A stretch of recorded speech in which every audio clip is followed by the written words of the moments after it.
जो जगहें सुनसान या खंडहर हों, जरूरी नहीं कि भूत प्रेत और आत्माएं वहीं वास करते हैं। आत्माएं वहां भी होती हैं जहां हर वक्त लोगों का आना जाना लगा रहता हो। ये कहानी एक सच्ची घटना पर आधारित है, जिसे सुनने के बाद आप होटल रूम में जाने से पहले 100 बार सोचेंगे। नमस्कार, माय टाउन चैनल में आपका एक बार फिर स्वागत है। एक कहानी ऐसी भी, एपिसोड 272। मेरा नाम राहुल है। जून 2017 में मुझे अपने 5 महीने के सेमेस्टर इंटर्नशिप के लिए उत्तर प्रदेश आगरा जाना पड़ा। इस कहानी की शुरुआत एक होटल में एक छोटी सी घटना से हुई थी, जहां मैंने अपनी इंटर्नशिप शुरू की थी। ये होटल भी अन्य बड़े आलीशान होटलों के साथ फतेहाबाद रोड पर स्थित है। इसके अलावा वहां इंटर्नशिप करते हुए ये मेरा दूसरा महीना था और मैंने 1 जुलाई को होटल के हाउसकीपिंग डिपार्टमेंट में काम करना शुरू कर दिया था। मेरा हर दिन सुबह 7:30 बजे से शाम 4:30 बजे तक एक ही शिफ्ट में बीतता था, लेकिन उस दिन ज्यादा काम था और मेरे साथ उस शिफ्ट में 3 लोगों को छोड़कर बाकी सभी छुट्टी पर थे और कम लोगों के काम करने के कारण मुझे शाम 5:30 बजे तक शिफ्ट में रहने का निर्देश दिया गया था। मुझे होटल के तीसरे विंग की ऊपरी मंजिल पर सीनियर के साथ काम करने के लिए बोला गया। उस विंग के अंदरूनी हिस्से की बनावट ई आकार की थी। मुझे मेरे सीनियर ने उस मंजिल के आखिरी 3 कमरे को साफ करने का निर्देश दिया, जो कि स्वीट्स रूम थे। उनमें से एक प्रेसिडेंशियल स्वीट था। मैंने रूम के एंट्री डोर पर अपनी हाउसकीपिंग कार्ड के साथ एंटर किया। वो प्रेसिडेंशियल स्वीट उस होटल का सबसे बड़ा रूम था, पर उस कमरे में एंटर होते ही मुझे एक बड़ी ही अजीब मनहूसियत का एहसास होने लगा था। पर मैंने थकान का सोचकर इन सभी चीजों पर ज्यादा ध्यान नहीं दिया। सबसे बड़ा कमरा होने के साथ उस कमरे का लेआउट कुछ अलग ही था। थोड़ा अंदर जाने पे उसके दाहिनी ओर 2 बेडरूम की एंट्री थी और साथ ही वहां से पूरे रहने की जगह को देखा जा सकता था। बाएं तरफ मुड़ते ही डाइनिंग स्पेस भी था और मुझे सिर्फ कमरे की डस्टिंग और वैक्यूमिंग करनी थी। और जब मैंने अपना काम अभी शुरू किया ही था तो अचानक मुझे चक्कर और सांस लेने में तकलीफ महसूस होने लगी। मैं तुरंत ही अपनी कार्ड के पास भागा और बोतल से पानी का एक घूंट पिया और पानी पीकर जब मैंने पलट कर देखा तो लिविंग रूम में खिड़कियों के पर्दे हवा से उड़ रहे थे। बड़ी अजीब बात थी कि रूम में सभी दरवाजे और खिड़कियां पहले से ही बंद थे, तो ये हवा आखिर आ कहां से रही थी। यही देखने के लिए जैसे ही मैं आगे की तरफ बढ़ा तो मेरे सामने लगे आईने में जो भी मैंने देखा वो देखकर थोड़ी देर के लिए मेरे हाथ पैर कांप चुके थे, क्योंकि खिड़की की तरफ देखने पे अभी भी पर्दे हवा में हिल रहे थे और आईने में वो ही पर्दे बिल्कुल स्थिर हालत में थे।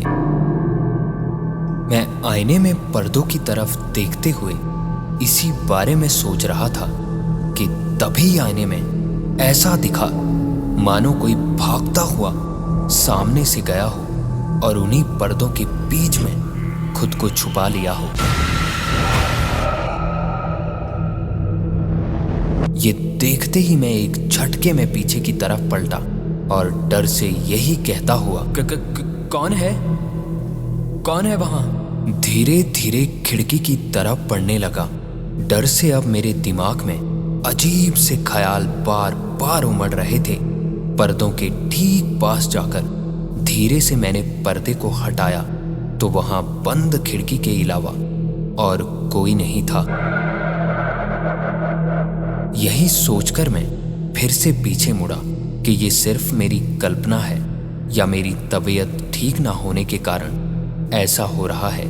कुछ देर बाद जब मुझे थोड़ा ठीक महसूस होने लगा तो मैं वापस बेडरूम के अंदर काम करने के इरादे से पहुंचा, पर अचानक फिर से मेरे दिल पे भारीपन सा महसूस होने लगा। पर इस बार मैं इसे अपने थके हुए दिमाग की एक कल्पना समझकर अपने काम में लगा रहा। उस कमरे का सारा काम करके मैं किचन की तरफ बढ़ने लगा। अभी मैं किचन से 4 कदम ही दूर था जब मुझे कमरे में किसी के रोने की आवाज साफ साफ सुनाई दी।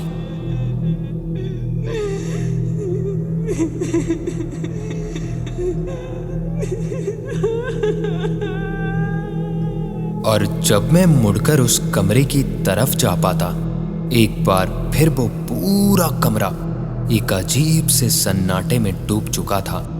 ये जो भी मेरे साथ यहाँ हो रहा था, इन सभी घटनाओं पे यकीन कर पाना मेरे लिए काफी मुश्किल हो चुका था।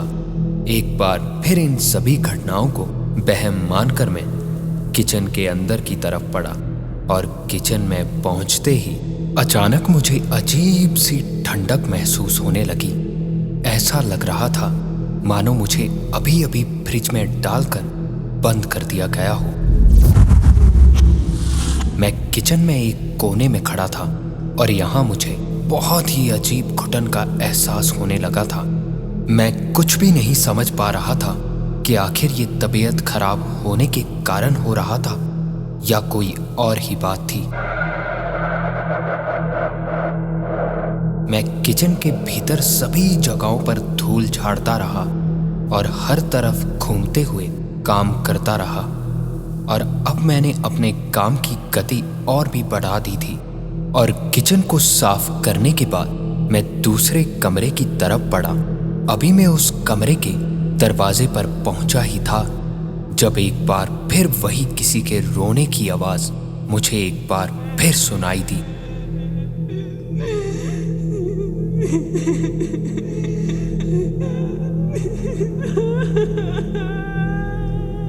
और अब ये आवाज उसी बगल के कमरे से आ रही थी जहां मैं अभी अभी थोड़ी देर पहले सफाई का काम कर रहा था। अब मैं बार बार इन सभी घटनाओं से काफी परेशान हो चुका था। गुस्से में मैंने यही कहते हुए, अरे यार कौन है यहाँ, उस कमरे का दरवाजा खोला तो एक बार फिर वहां कोई नहीं था। उस कमरे में हर तरफ देखकर मैं दरवाजा बंद करने को अभी हुआ ही था कि तभी आधे बंद दरवाजे से मैंने उस कमरे में जो देखा वो देखकर मेरी रूह तक कांप उठी, क्योंकि उस कमरे में पर्दों के पास एक औरत खड़ी मुझे ही घूर रही थी। डर से एक झटके में मैं दरवाजा छोड़कर बाहर की तरफ भागा और मेन दरवाजा जो अभी अभी खुला था, मेरे वहां पहुंचने से पहले ही एक अजीब सी आवाज करता हुआ जोर से बंद हुआ। और ये देखकर मेरा डर से पूरा बदन कांप रहा था। मैं बिना पीछे मुड़े जोर जोर से दरवाजा पीटने लगा कि तभी फिर से वही रोने की आवाज उसी कमरे से आने लगी। पर इस बार कुछ अलग था, क्योंकि अब वो रोने की आवाज धीरे धीरे बाहर की तरफ बढ़ रही थी। अब डर से मेरा बदन सूखे पत्ते की तरह कांपने लगा था। मैं हाथों को अपनी आंखों पर रखकर मेन दरवाजे पर बैठ गया कि तभी मैंने सुना कि उस कमरे का वो आधा खुला दरवाजा अपने आप खुला और किसी के चलते कदमों की आवाज मेरी तरफ पड़ने लगी। और थोड़ी ही देर में वो कदमों की आवाज मेरे ठीक सामने आकर रुकी कि तभी, अरे राहुल, आपने अभी पूरा काम नहीं किया, यहाँ क्यों बैठे हो? ये आवाज सुनते ही मैंने सर उठाकर देखा तो मेरे ठीक सामने मेरे सीनियर गौरव खड़े थे। मैंने उठकर चारों ओर देखा तो चारों तरफ का नज़ारा देख मेरी आंखें फटी की फटी रह चुकी थी, क्योंकि मैं अभी भी उस कमरे में पर्दे के पास बैठा था और यही सोच रहा था कि ये कैसे संभव है जो अभी अभी मेरी आंखों के सामने हुआ। आखिर वो क्या था? थोड़ी देर चुप रहने के बाद मैंने गौरव सर की तरफ देखते हुए कहा, सर मुझे लग रहा है कि मेरी तबीयत ठीक नहीं है आज। कोई बात नहीं राहुल, आप ये अपना काम खत्म करिए और घर जाइए। ये कहकर गौरव सर बाहर चले गए। अब मुझे जल्दी से और अच्छे से काम करना था, इसलिए मैं जल्दी से अपने कार्ड के पास आया और जैसे ही मैं मेन दरवाजे से बाहर निकला, मुझे एहसास हुआ कि मानो मेरे शरीर से आधा भारीपन उतार दिया गया हो। पर अब मैंने इन सभी बातों को ध्यान में न रखकर वैक्यूम क्लीनर लिया और अपना आखिरी काम जल्द से जल्द करने का फैसला किया। और जब मैंने कमरे को वैक्यूम क्लीनर से साफ करना शुरू किया तो मुझे ऐसा महसूस हो रहा था मानो कोई व्यक्ति लिविंग रूम के ठीक बीच में खड़ा मेरी तरफ ही देख रहा हो। अब मैं यहाँ हो रही किसी भी घटना पर यकीन करने की हालत में नहीं था। मैं अपने काम में लगा रहा। कमरे में क्लीनर से साफ करने के बाद मैं किचन की ओर बढ़ा तो किचन में पहुंचते ही मुझे एक बार फिर वही ठंड महसूस होने लगी थी। किचन को जैसे तैसे वैक्यूम कर जब मैं दूसरे कमरे में पहुंचा ही था कि तभी अचानक मुझे ऐसा लगने लगा मानो कोई मेरा गला कसकर पकड़कर मुझे मारने की कोशिश कर रहा हो।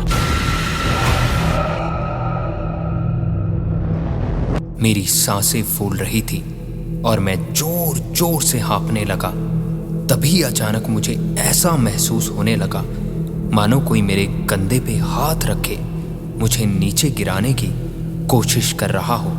मैं कुछ सोच पाता कि तभी मेरा हाउसकीपिंग सीनियर सुमित वहां पहुंचा और सुमित के पहुंचते ही मेरे साथ हो रही वो सब चीजें एकदम से रुक गई। सुमित को देखकर मैं इतनी राहत महसूस कर रहा था मानो कई जन्मों के बाद कोई इंसान दिखा हो। सुमित का मुझे चिंता में देखकर पूछना था, क्या हुआ राहुल, तुम ठीक तो हो ना? सुमित ने ऐसा पूछते ही जल्दी से मेरे हाथ से वैक्यूम क्लीनर लिया और बहुत ही ज्यादा तेजी से वैक्यूम किया। उसके बाद सुमित का एक बार फिर कहना था, राहुल कभी भी इस कमरे में अकेले मत आना। और ये सुनते ही मेरा कहना था, लेकिन वो गौरव सर ने कहा था कि सारा काम। मेरी बात अभी पूरी हुई भी नहीं थी जब सुमित ने आंखें बड़ी बड़ी करते हुए कहा, क्या बोल रहे हो राहुल? गौरव सर 3 दिन से छुट्टियों पर हैं, वो यहाँ कैसे दिखेंगे तुम्हें? ये सुनकर मेरे हाथ पैर मानो बर्फ की तरह ठंडे पड़ चुके थे। मैं कुछ भी समझ नहीं पा रहा था कि ये जो भी अभी तक यहाँ मेरे साथ हुआ था आखिर ये था क्या। बात करते करते ही बाहर निकलकर सुमित ने प्रेसिडेंशियल स्वीट का दरवाजा जल्दी से बंद कर दिया और इसके बाद हम हाउसकीपिंग पेंट्री जो कि ग्राउंड फ्लोर में थी वहां पहुंचे। तो वहां पहुंचते ही सुमित का पूछना था, क्या वहां कुछ हुआ या कुछ देखा तुमने राहुल? तो इस पे मैंने हाँ में सिर हिलाकर जवाब दिया। इसके बाद सुमित का बताना था, पिछले कुछ सालों में उस कमरे में कई घटनाएं हो चुकी हैं। बात 2009 की है जब अपने 2 बच्चों के साथ एक couple rotary table India club सम्मेलन में हिस्सा लेने आया था और उन्होंने उसी रूम में चेक इन किया था और शाम की कॉन्फ्रेंस डिनर में शामिल होने के बाद रात में अचानक पत्नी की हत्या कर दी गई। उसके पति द्वारा घरेलू स्तर पर प्रताड़ित किए जाने की अफवाहें भी फैली, पर जब ये घटना हुई थी तब उनके पति और बच्चे दोनों कमरे में नहीं थे और जांच में इसे आत्महत्या का मामला मानकर खारिज कर दिया गया। और दूसरी घटना उस घटना के कुछ ही महीने बाद हुई थी जब 2 लड़के जो नवंबर के दौरान हाउसकीपिंग डिपार्टमेंट में शाम के समय काम कर रहे थे। जब वो दोनों गेस्ट रूम से काम करके बाहर निकले तो उसमें से एक ने देखा कि एक साया उसी कमरे में खड़ा ठीक उसकी तरफ देख रहा था। वो लड़का उस साये की क्रोध भरी नजरों को पीछे मुड़कर देखने के अलावा और कहीं नहीं देख पा रहा था। वो इस घटना से काफी डर चुका था। जब वो लड़का वहां से बाहर आया तो वो अपनी गार्ड को छोड़कर विंग से बाहर भाग गया। और जब उन्होंने ये घटना उस शिफ्ट के हाउसकीपिंग इंचार्ज को बताई तो सीनियर तक के होश उड़ चुके थे। वो गार्ड को लाने फिर से वहीं वापस भी गए थे, पर अब वहां कुछ भी नहीं था। लेकिन वहां जाते ही उन्होंने एक अलग सी बेचैनी महसूस की थी। और उसके कुछ ही दिनों बाद वो दोनों लड़कों ने इंटर्नशिप आधे में छोड़ दी और किसी दूसरे होटल में चले गए। इन दोनों घटनाओं के बाद बहुत से ऐसे मामले सामने आए हैं जहां बहुत सारे मेहमानों को कमरा दिया गया, लेकिन आधे से ज्यादा की यही शिकायत थी कि एसी बंद होने और हीटर चालू होने पर भी उन्हें कमरे में एक अजीब सी ठंड महसूस होती है। लोगों ने रात में कमरे के अंदर किसी के कदमों की आवाज और चीख पुकार कई बार सुनी। सुमित का बताना था कि उस रूम को साफ करना हो तो हमेशा 4-5 हाउसकीपर एक साथ उस कमरे में काम करते हैं। मुझे नहीं पता मैं इस बात पे यकीन करूं या नहीं, क्योंकि मैं आज भी इस घटना को अपनी थकान के कारण घटी घटना मानता हूं। लेकिन कौन जानता है, शायद वहां कुछ ऐसा था जो मुझे मारने की कोशिश करने वाला था, लेकिन मैं बच गया।